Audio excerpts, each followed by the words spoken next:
my black and white scarf, my black and white scarf, my black and white scarf, my black and white. Yeah, it's black and white. We're just black and white. It's my black and white. It's my black and white scarf.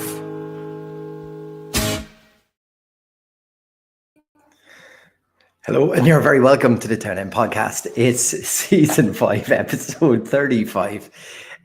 Look, Dundalk go all the way down to Cobh against their rivals this year and prove that two Vaughans can make a right, as Dundalk come out 2-1 leaders, having played both Ethan and Rowan Vaughan in this game. To go through this game tonight and a lot more, we're joined by Gally. I did not see that opening line coming. Of all the tricks you've pulled, two Vaughans do make it right. That's incredible. That is incredible. Thought of that what an opening line. In the 2 minutes where we were behind the scenes there. I thought that was good. You kept that up your sleeve. You didn't tell me that at all. Great. Yeah. I thought I was going to screw it up as well. You'd made me laugh at the start, so many more. Gally, to sign off the season with another win is exceptionally good. We haven't even really touched on last week's game because we're probably holding out for the live show a bit. But to come out there in those last two games with 2 victories is excellent end to the season. Yeah, I mean, you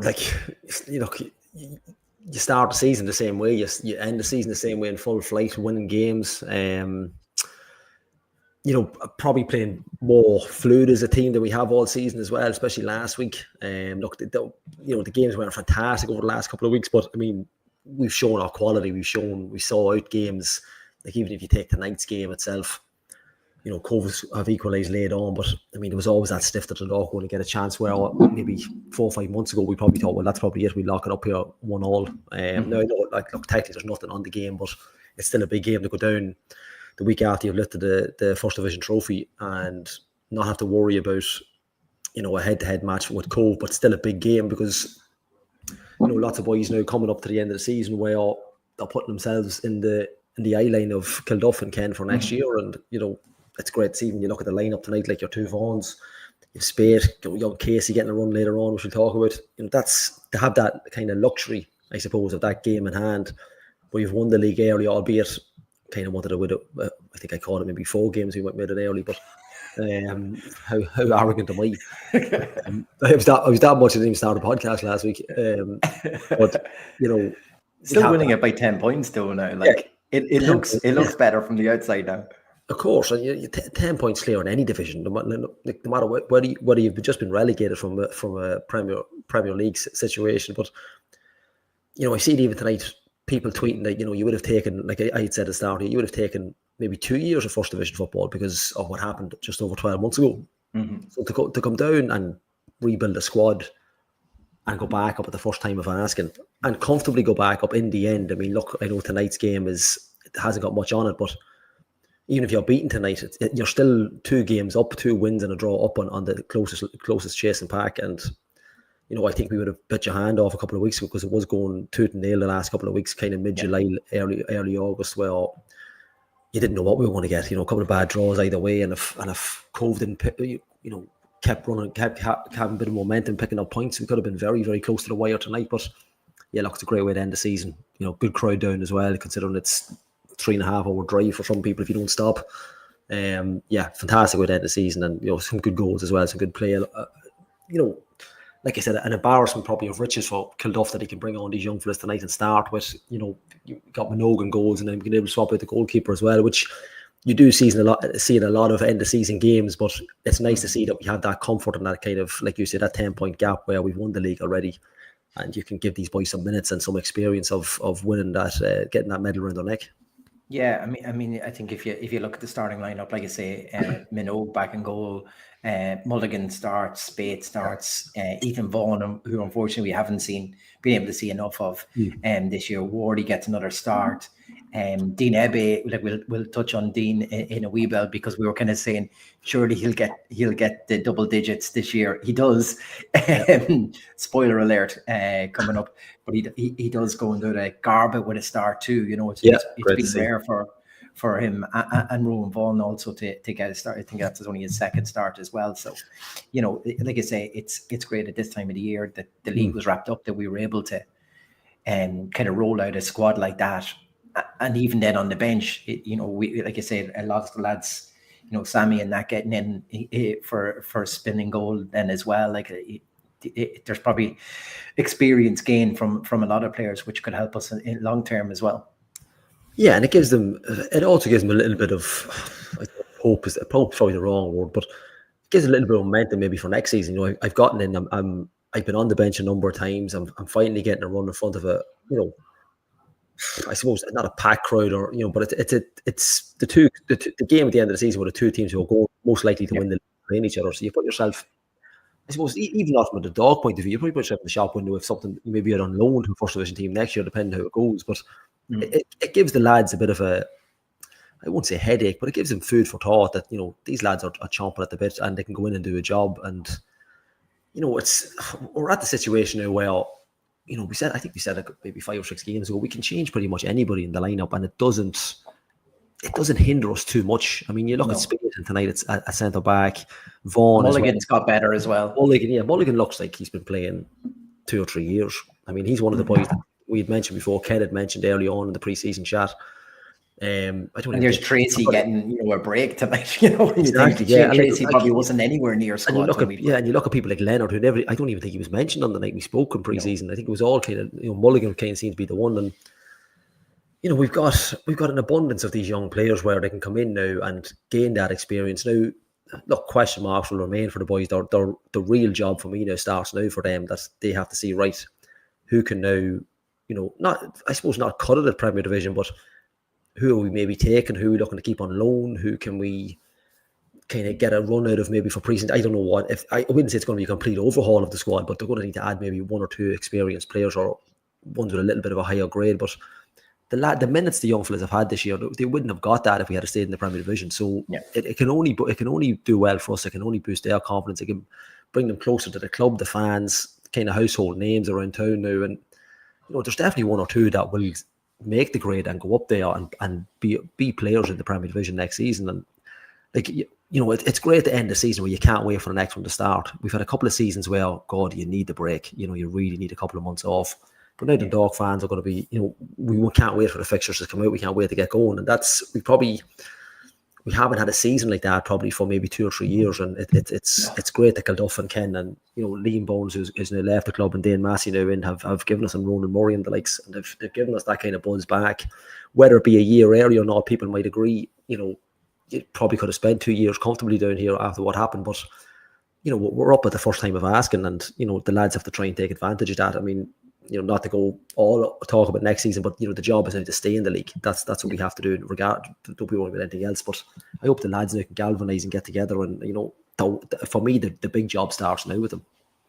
Yeah, Fintan Kieran just saying on Instagram there, like, to finish 10 points clear. Yeah, and that's more than Cork did last year. Is a hell of an achievement. It's far from what we thought at the start of the season, and Kieran and Ken and the management team have done so well. So, like, it's unbelievable. Like, I mean, everyone was waxing lyrical about that Cork team last year, strolling through the first division, to win. And I think people were kind of thinking, probably everybody outside Oriel Park was thinking, the Dundalk will walk the league, But we knew as fans that it wasn't going to be like that. That the lads have really put together a squad.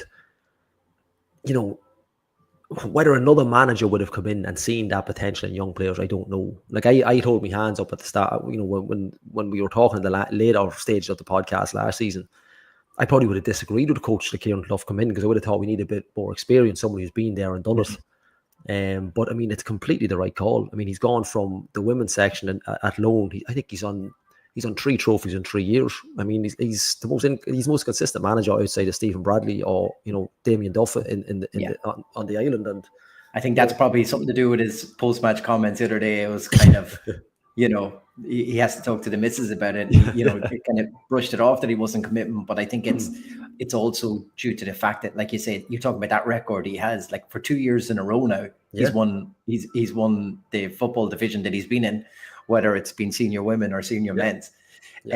Which is impressive. And people might say, women's. Look, I'm involved in women's game myself. You can only play what's in front of you. The level is high. The women's national league is a high level, and your coaching badges are like for like. I mean, you're coaching the same sport at the end of the day. Exactly. he's on a consistent run now, and he'll be chomping at the bit to get going now for next season. I'd say he just can't take a couple of weeks off and he's going straight back into it again. He seems like that kind of coach who just wants to get at it straight away. Yeah, like I said, I don't think his stock has ever probably been has ever been higher as well. But I'm hoping that we can obviously get him to commit and stay, and then that's the catalyst for players wanting to play under him next year. Just and the beauty of going up, the beauty of being the team that has won the league by 10 points. The best of the best in the first division will be thinking, right, well, if I'm out of contract and Dundalk are half looking for me and I can make it work, then maybe we can get the best of what's around the league. There's plenty of talent in the league that are well fit for Premier Division. We provided the financer there, we should have first dibs on them really, because, provided we have the space and we have the one for them. And it's great to be in that position. Yeah. Maybe some of them scored 4 goals tonight, but also got sent off. Is that what you're trying to just stop running his mouth. He might find himself up here next year. I see Paul Finnegan in there, one of our online winners of our jersey this week. So hope you enjoy that, Paul. He was just asking about next year. Where do we go? A massive step for next year as well. So this is the thing. I think the real hard work for Kieran and Ken probably starts now. Hopefully we'll hear a lot more from Kieran next week and possibly Ken as well. But I think this is it. It's now they're going to have to sit down and figure out who's of that Premier Division standard and who can you see, because I think the interesting thing, like you say, when we started the season, there was no talk of a Vinnie Leonard. Now he's kind of one of your first defenders you're going to have in. I think nearly a forgotten man to a certain sense, but Leo Gaxa, he signed a new deal, so he's here next year. Yeah. We forgot how good he was at the start of the season. But it's a credit to the other lads that's come in, whether that's been McDade and Owen moving over or whatever. But we actually haven't missed Leo Gaxa that much, which is credit to the lads in themselves. And then you think of the progression arc from the likes of Owen Kenny, where he got off to a good start, kind of struggled to find form, but wow, did he find form by the end of the season, to the point where the man's now a Northern Irish under 21 international. It's a hell of a redemption arc for himself. And then you still have the conundrum of a Ruby that's also come out of nowhere and hit this goal scoring form up front. It's like, surely he's earned himself a crack now at the Premier Division. There's headaches all over the pitch. Yeah, and it's not like there's nobody that you'd say, oh well, he won't get up, they won't take. Again, if you look at our starting 11, I don't think there's anybody really that you would say couldn't produce. We played Sligo in the FA Cup this year, albeit look, it's only an FA Cup, it's a one-off game, but we gave them a right game. And I'm not going to say it's only Sligo, but I mean, if it had been Rovers, maybe Shelburne, you don't know. But I think it was a Patrick McLean of a difference between the two of course, teams. That's it. Yeah, we spoke about it well. He was pretty much the difference in the game on the night. And I wouldn't say there's anybody that you'd just be casting aside here. I think there's a lot of the real headache for the boys is that they might not, they might think, God, if we sit down and write a pen and a piece of paper, we might not have anybody. We might think, well, wait a minute, this can play. It's hanging on to players I'd be more worried with. So the likes of a Vinnie Leonard, can you hang on to him?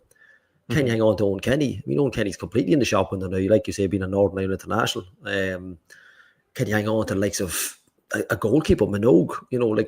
These boys are all Premier Division. I mean, that's, it's a real kind of, I wouldn't say it's a headache, but it's definitely something that they'll have to pick wisely who they want in. There's no point in going for there's nobody saying, right, well, we get a top striker in.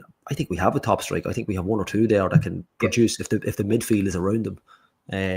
It's going to be a real, like you say, a conundrum for them, because I don't think we need 7 or 8 players. I think we just need kind of be very shrewd. And I think the boys have been shrewd. You say Leo Gaxa was injured. I still remember the podcast. Exactly. Yeah. And it's, you've Vaughan there coming back and you've Garber coming back in as well. And, these young lads, Tracy, Mulligan, it's whether they'll definitely have to strengthen, but I don't think we'll have to go completely over the top with it. Yeah. Thinking back to our last promotion in 08, and Yeah. that ended up being a whole new team. Of course, yeah. And that's not always the answer, especially with these boys in form now. Like, these boys are ready to go. Like, I mean, they'll be anybody who's a regular in this squad will be, Irvin already have Premier Division they'll be experience. They'll be 100% absolutely ripping if they're not included in this, and I don't see why they wouldn't be. I mean, that experience, you can't sign experience what we have, especially the midfield. No, and even the likes of Conor O'Keefe and that, you'd want to hold on to the likes of that player, because how they act in the whole team setting in particular is very important. If you're going to keep a lot of these young lads, it's important then to have someone like Conor O'Keefe in that back line to guide us through, because we found when Mayowa had injuries or suspensions and was unavailable, that calming influence that we got from Conor O'Keefe ended up, probably being the difference of just getting over the line there in the last few games in particular. So like I say, you think of that experience, you think of, Daryl Horgan's experience and stuff like that. Like there's plenty there, and you're right. It's probably a peppering of probably Premier Division players to complement what's already there. I mean, you'd be looking at the utmost like A-level player in First Division, or someone who's possibly passing you on the way down. Like, you can look at Cork, who's after coming up and down. I watched Sean Murray tonight. That's it. Passing it around that pitch, like just letting the ball do the walking for him. And you're looking at something like that. I would definitely take a chunk of him again. I mean, and like, I know he's got a bit of history, like, whether he want or not, but that's the kind of, the shrewd operating that the boys have done with the signings. Like I was just saying, Gaxa, and then got McDade in. McDade's been a hell of a signing. Like, I mean, I'm not talking about 12 months down the line in the Premier Division, or probably 4 months, not even 12 months. But I mean, for what we needed at the time, it's a hell of a sign. J.R. Wilson as well. That's it. Like, I mean, like Mark's right. Like, you don't want to go and change that whole team, because you think how many of those lads were so successful and then they ended up going straight to Cobh. Like, we all wondered where Keane Coleman was going. No one thought he was going to stay in the First Division. As soon as he was released by Cork, we thought, like, how do you go from being a Cork captain to not being good enough for the team? Like, it's just overthinking completely. And then by the time I think Jer Nash had come in and steadied the ship, the season had just passed them by. 100%. And if he probably had another another 10 games, I think. Exactly. Another couple of weeks. No, you mean in Premier Division, you're talking 10 games in 8 weeks. He probably could have been all the difference. I think the time lost between Tim Clancy and Jer Nash was really the issue there. And you think of the players that came and went, like Jamar Daniels and that they had up front. Like, he was a real good striker for them. And I wonder if there was better organisation at the club could have held on to him maybe for a little bit longer. And you think if you have a goal scorer, you've got a chance. Big injuries as well to the lads up front has really curtailed their whole season. But Mark's right, though. You don't want to go and just change everyone for the sake of it, because you think, no, we're Premier Division now, we need to change everybody. That's not always the way. And I something tells me that Kieran and Ken aren't in that way of thinking. No. I think they'll reward these lads for getting there. Yeah, they won't be naive with it either. I mean, they'll reward them as bad, and then, like, lads, don't make it easy out of us. It's a bit like the game tonight. Like, it's we're going to change the team around, but people are still getting starts on merit for what they've done. Like, Roe Vaughan probably deserved another chance at a start, and took it with aplomb tonight. So. That's it. Just we'll touch back on the game for a second before we get completely sidetracked. Me and you. This bodes well for Tuesday. Too excited about the season already. A fairly bright and opening for two teams that probably didn't have a whole lot on the line. It was quite an opening game with some excellent saves from keepers in particular in the first half.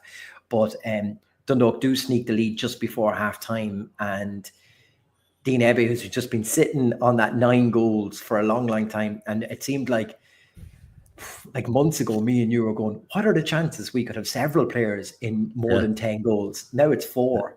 Like, crazy. It goes to show, I think, you think of Wexford and you even think of Cobh, with Barry Coffey and Mikey Rowe, respectively. all their eggs were in one basket with these players. Yeah. That these are the guys who scored the goals towards whatever way, formation or way of playing. We've managed to spread that load over a number of players now between Dean Ebbe, Owen Kenny, Daryl Horgan, and Arubi. They've all hit double digits for this year, like, and that's impressive. Yeah, and that's a lot of goals from your front line. We worried, and like I think at the risk of sort of repeat myself again, I think we worried when they signed Arubi and Ebbe, we'd Owen Kenny on a contract, and we'd Leo Gaxa coming in. I think Leo Gaxa probably would have got into those figures as well if he'd stayed injury free all season. Yeah, and we worried we were going to play everybody, but I mean it's worked. It's worked a treat. I mean, Daryl Horgan chipping in one or two. You've Abe Devon grabbed one or two from midfield. Harry Groom influence as well, and I think. We always knew going forward we were going to be a difficult team to stop. Probably more defensively than we were worried at the start of the season, but we needn't have bothered with the boys at the back the way they played. But it's a testament to the lads signing the players who they probably knew when they signed them. Look, these are going to chip in with some extraordinary stats at the end of the year. And like you say, when you spread it across, the beauty of it is that, like you said, the Mikey Rose, the Barry Coffees, you're not heavily reliant on just one player, which is an absolute nightmare. If you go and buy one centre forward, put all your eggs in one basket, and they're injured or touch wood, they're just having a bad run of form. That's what happened to Cork. Yeah, it happened to Cork. It happened to us last year. One striker, striker couldn't hit a barn door with a banjo. That was just the way it was. We had one strike, couldn't score. We were relying heavily, and the season we were having, we couldn't look for any strikers to put the ball in the back of the net last season. But it's a credit to the boys that have done the signings, and the club that have backed them as well in signing these players. And for me, just on Arubi alone, I think he was kind of not a journeyman, but he kind of made a couple of appearances with Waterford, never really stuck, never really got going. I think Bowes as well, and just we didn't really know what we were going to get out of him. And I think he's been excellent. When you can chip in, and he's been a real kind of focal point for the boys. And I think he's been a real, again, another, along with the McGlades, J.O. Wilson, a real shrewd signing at the start of the season. And I just think, the lads have done really well in that department, and they took a chance. They definitely took a chance signing the forwards, because I know Steph made the joke of we more wingers, I think, than anything else in the field. Yeah. And, but it worked well. Everybody, they kind of jumped in and out of positions. They can play 2 or 3 different positions. Like we said at the start, pretty much everybody at the club can play 2 different positions, apart from the goalkeepers. And even then, probably one of them could play up front if you need it. But the lads have it's just been a really. Well, we did have a goalkeeping coach and a first team keeper at one stage, so to be fair. So I think the boys are just overall, for whatever criteria they were given at the start of the year, whatever said, lads, this is the budget. Don't go whatever it was. They've worked it to a plumb, as you said. They've been excellent with it, and they've blended the youth in.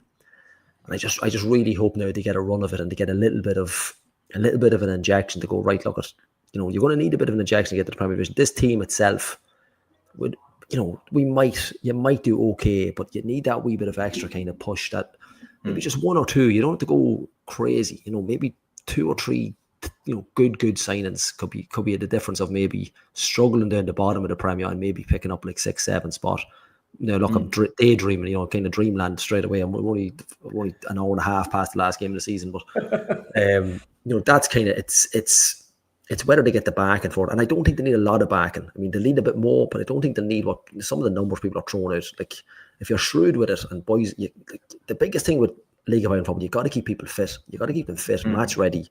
If you start paying out big money and people are injured, that's where your problem starts, especially on the Astro that's up in Oriel Park. Yeah. So that's our biggest problem more than anything else. But I think the lads are that they're shrewd operators, and I think they'll get it right. I really think they will. I don't see how they get it, not how they get it wrong, but how they would go from having a season like this to not knowing what's going to come down the line. They've been planning for this, I'd say, unknown to everybody else for the last probably 5 or 6 weeks, getting plans in place, and they'll be ready to go. Word on Rowan Vaughan, we're talking about kind of McDade and him probably come in for the 2 big impact players to get us over the line and into this, very raw, but you can see a hell of a talent there. Yeah, knows where the goal is. It's 9 appearances, 4 goals for us, for such a young lad. He has that kind of, dare I say it, yeah, he has that.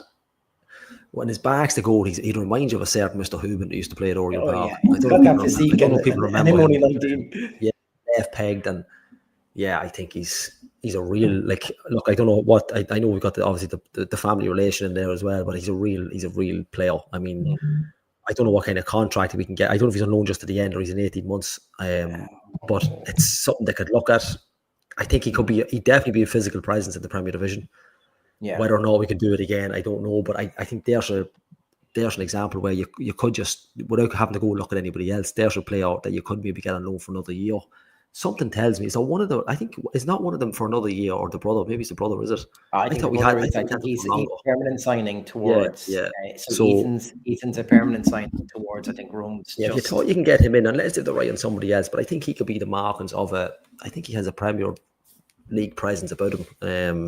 And definitely no other option with the left foot as well. So yeah, look, I mean, even Dean Nebby tonight as well. I would, on the other side of that, I suppose, would you say the benefits of this is that QPR, a championship team, has given us a player, whatever way, you could say we've leaned on it with Ethan being here.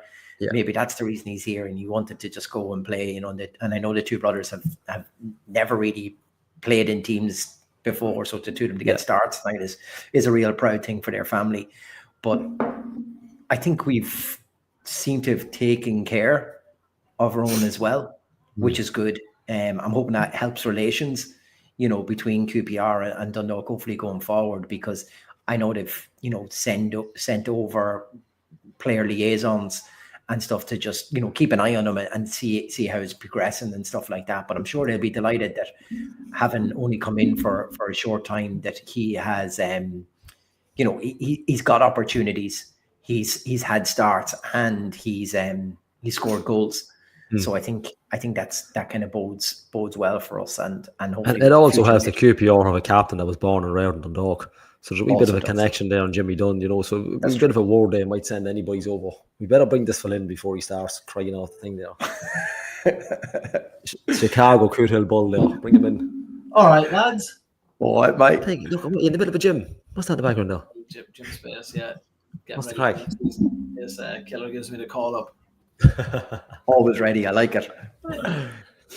Pingo, how are you over the last couple of weeks? What's that? How are you? How are you since Dundalk won the league? How are you over the last couple of weeks?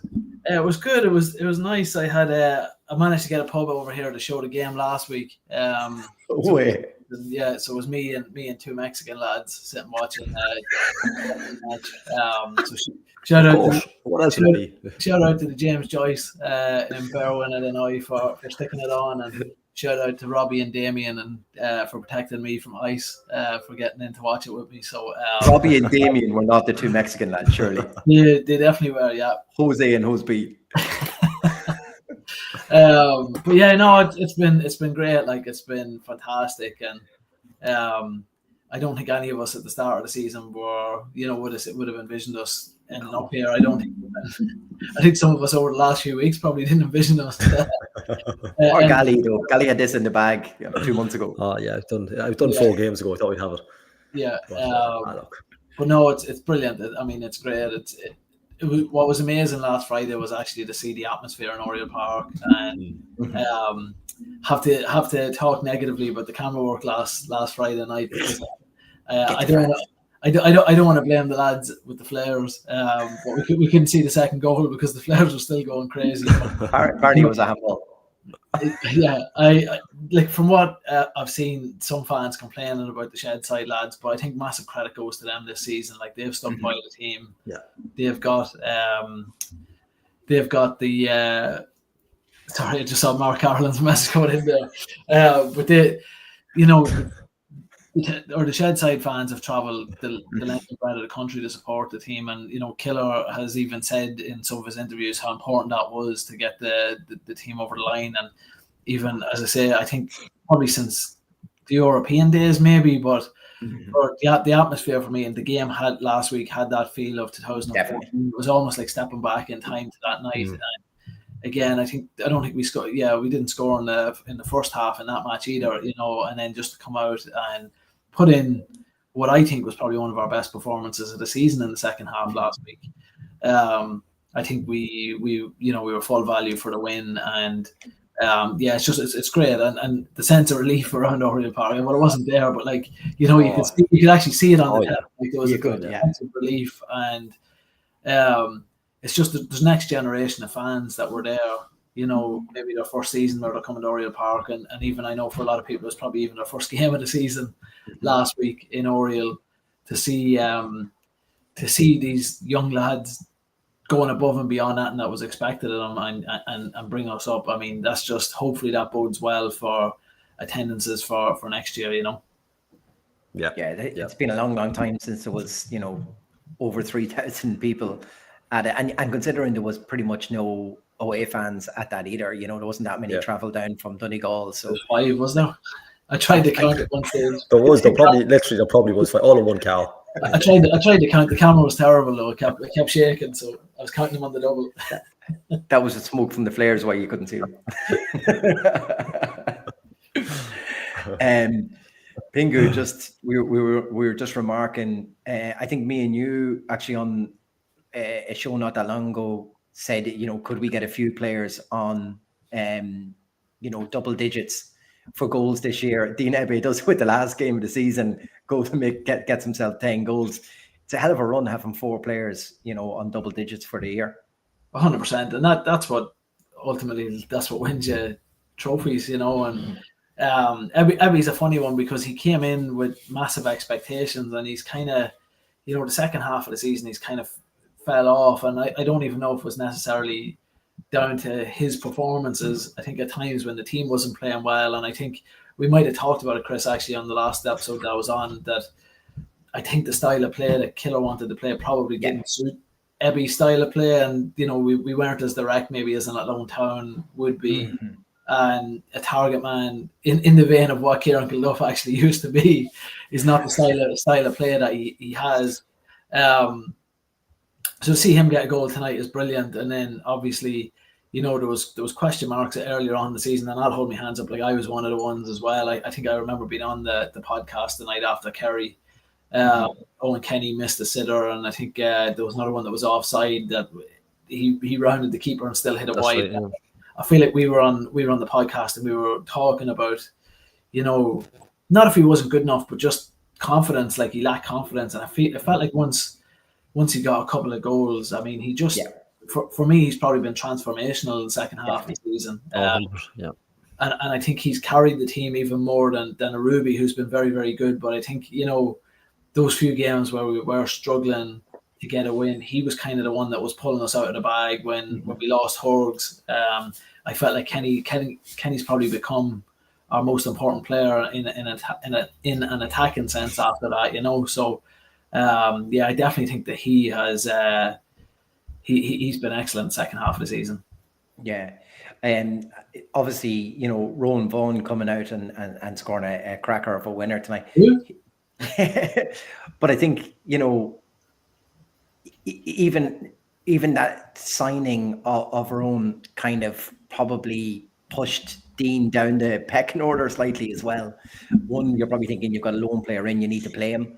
But then two, he had such an impact when he came in that probably didn't help Dean Ebbe's cause either.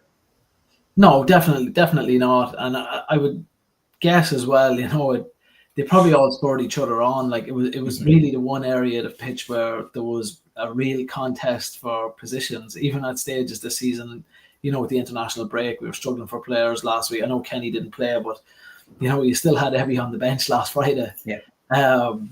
And it was just, there was such a competition for places. So yeah, it's again, we don't know what happens in training, and you don't know that, but it's very hard.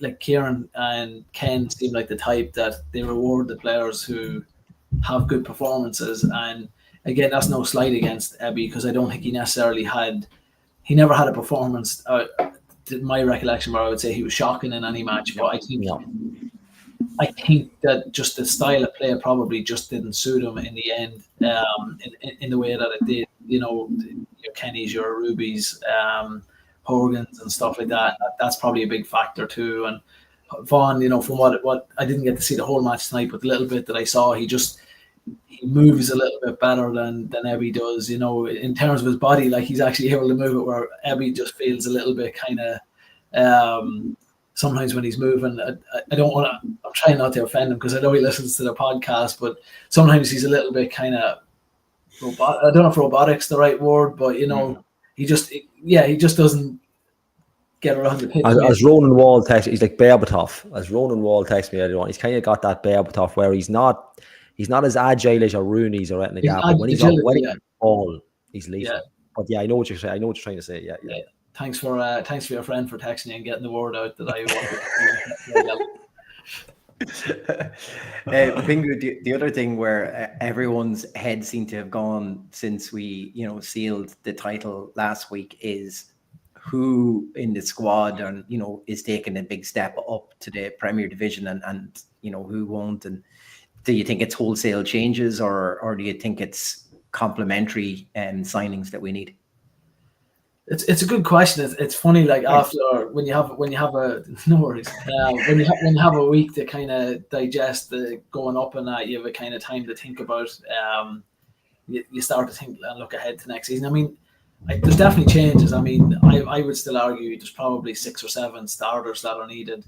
And again, that's no slight against the players that got us promoted, but you just look at Cork City, who I would argue probably have a more talented squad of players than Dundalk does, and more talented might not even be the right word, but they have a more Premier Division ready side than the Dundalk, than the current Dundalk side.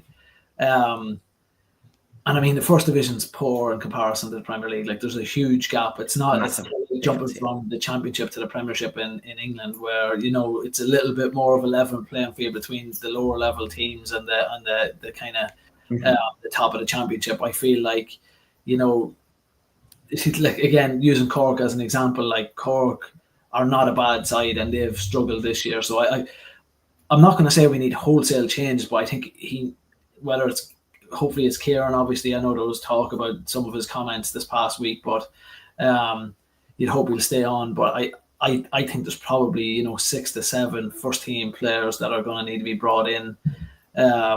And it's going to be a case too of if we go full time again, and I think he's already discussed that this week. You know, you've got lads that are still in school in the first half of next season. You've got, you know, I saw somewhere today that he was picking Dane Massey up from work to bring him down to training, and Ken was meeting him down in Oriel Park for training after he got off work.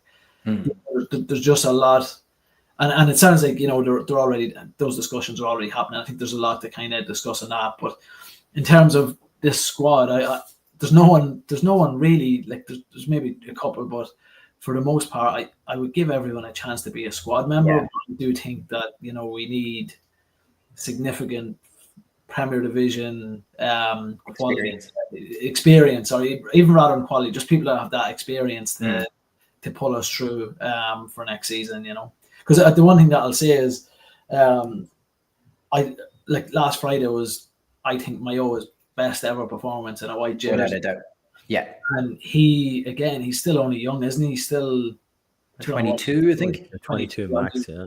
So there's one player that, you know, 100% I would hold on to him. And, you know, we're living in the day and age of players getting transfer fees to go across. I'd be tying him down for a year or two, because from what I saw last week, again, opposition, you know, understandable the opposition that we were against, but I thought last week he was phenomenal. I just thought, like, he was, as Sean McCaffrey called Hernani Machado years ago. I know, pulling out the big ones tonight, Chris, but Mayoa felt a little bit like a Rolls Royce on the pitch last week, you know, as Sean called Hernani back in the day. But I don't think there's too many that I would get rid of, but I do think there has to be significant experienced additions next year. There you go. Yeah, you said it here first. And I think the boys will, you know, they'll have an idea maybe of, you know, of who they're looking for, maybe what, well, not maybe who, but what kind of position where they want that experience. And you definitely need, you can't expect to come up with a team that have cut their teeth at first division like the young fellas and expect to go straight up and not have that wee bit of experience. You've got to add one or two in, and because look, and the lads are novice managers as well. I mean, I know Kieran Duff's been very successful for the last couple of years, but it's his first year in senior men's management as well. So all the experience he can get from the likes of a Dane Massey, who's been there. Look, Duff's been around the block. Ken Kieran's got a good youth setup as well, and been in Bowes women. So it's all experience, and you got to be ready. And I think they will be, but they got to be kind of clever and with experience and stuff, and who they bring in. So I think when you think about though, we probably lost when Sean Keogh went. We actually lost the left back and kind of got a couple of players to fill in there, but that position has never really been filled either. So like there's you need a starting left back. I think Sean Spade is a very good probably debutant for left back, but you need and Mulligan and that you can play in there, but you don't want to throw them in the deep end into Premier Division. You'd love someone more experienced playing in front of them and learning the craft from them and be able to drip feed them in, because I think when you think about the year that Sean Keogh ended up breaking through, it was nearly by default that we ended up with him. Yeah. And then he ended up being, without a doubt, our strongest left back in the club, and then, it's kind of kicked on. It's a bit similar to probably the Senna Mullins opportunity he got as well. Like that run of games that he got kind of really kicked him in, and obviously then he moved on to pastures new then after. But you could see if you had thrown him in probably at the start of the season, you might not have got the same impact, but he was able to kind of learn his craft a little bit in our own the first team. So I still think that's the position. We were talking about, I think, Pingu, you said maybe 6-7 lads in there, but there's a starting position that needs to be addressed straight away on it. Like, and then you're still going to need we've seen at times where if Dervin or someone's missing in the middle of the park, we just don't have another player like that. So you're going to need it. As I said, like I was impressed though watching Sean Murray tonight, and that sort of person that's got that experience. Like I think that's possibly what we might need, but you could probably identify fairly handy 3-4 positions that you think actually we probably lads playing out of position in that current position, if you know what I mean. Yeah. But that's not there where you want them all the time. So when you add in all of these, you're probably right. There's a number of these, but I'm just thinking straight off, left back is something that we haven't sorted, and we just managed to get through that whole end of the season without a main, really someone nailing that position down. J.R. Wilson came in. Now the only problem with J.R. Wilson, I'm nearly certain J.R. is working full time.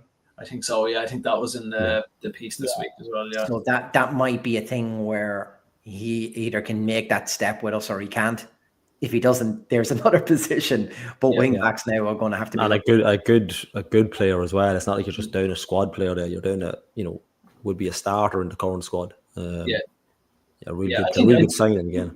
I see there, Michael talked about sponsorship and season ticket sales. Like, again, this is all not pie in the sky, but like in terms of how the setup is going to be next year, it's going to be determined on the budget. And, none of us on this, on this today are privy to what the budget's even going to come close to for next year, Mm-hmm. But I would kind of be of the opinion that I know some clubs have that hybrid model.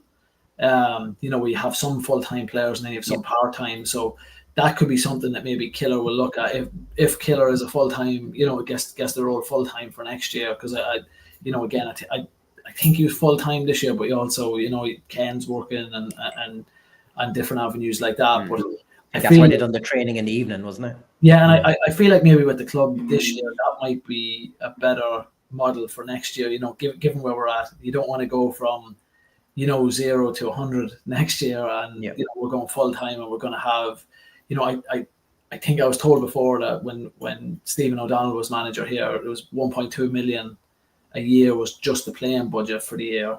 I can't imagine we're going to be anything close to that. You know what I mean? Given where we were 12 months ago, and given where we still are today, you know what I mean? Like, it's not getting promoted is not us being back to looking at Europe and things like that. And I'm sure Kieran and Ken will have aspirations for that kind of stuff, but I think priority now is, building up a competitive budget to stay in the league. And I think Kieran even said it in the interview this week, that, the first goal is staying in the Premier Division, and then you kind of take incremental steps from there. But yeah, if it was me, I'd probably, today, at least sitting where we are right now at this moment, I feel like maybe a hybrid model of, maybe having 10 or 12 full-time players, or even less. Maybe it might only be 8 full-time players, and then having, 20 part-timers that are there, might probably be the way that they'll be looking at it for next year, depending on how the budget is. Just taking notes here for Tuesday night. Questions. Pingu asks.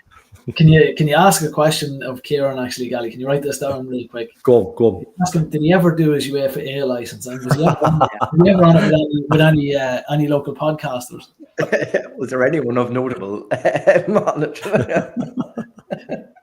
Have you done a Pingu? I did, yeah. I was actually on it with a guy called... Can you tell us?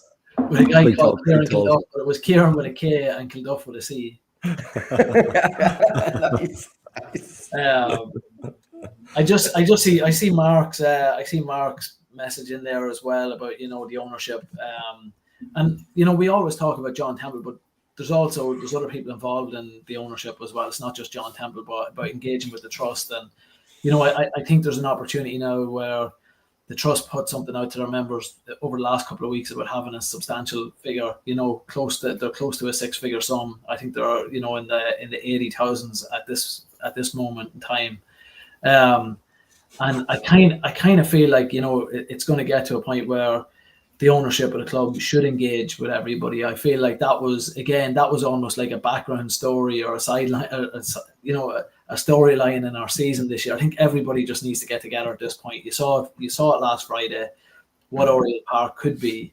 And I think the days of turning away certain fan groups, and I mean, that's not just on current ownership. There was years where there was disconnect between previous owners and the Shedside Army, and the Shedside Army seemed to be in a really good place with current ownership. But I feel like if anybody's coming to you with anywhere like 80 grand, that could be Ken's salary for next year. And I know the money's not for that, but that could go towards the lights or go towards maintenance for the pitch to allow 80 grand become available elsewhere to pay for a top signing for a season. And that's. I do think it's important that the owner does engage with all the supporter groups for that matter, and just get everybody on side, because I do feel like there's a little bit of a momentum now in terms of the supporters, and I think the one thing you don't want to see is that division, and I think there's an opportunity now to just bring everybody in together and row everybody in behind the club. And I think that's ultimately what everybody wants when you park your egos and everybody looks at it. Nights like last Friday are few and far between, and you want to get as many of them as possible. So you need everybody in rowing in behind the club, and you need to work with as many people as possible. Pingu, there's a gap in the presidential election with Jim Gavin. You just took the words out of me mouth. I was literally going to say the same thing. It's like a presidential campaign for everyone. I like it. I didn't do it. There wasn't as many as Jim does. Like, I'll start every time I talk. I'll start doing that now. You're going to be huge.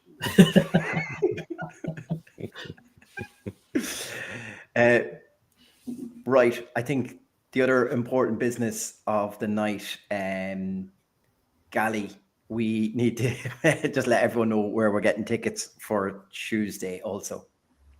Yes. Can I hit this? Boom. Can I bring this up? You can Let's watch everybody on the screen. There we go, boys. Tuesday night, folks, 21st.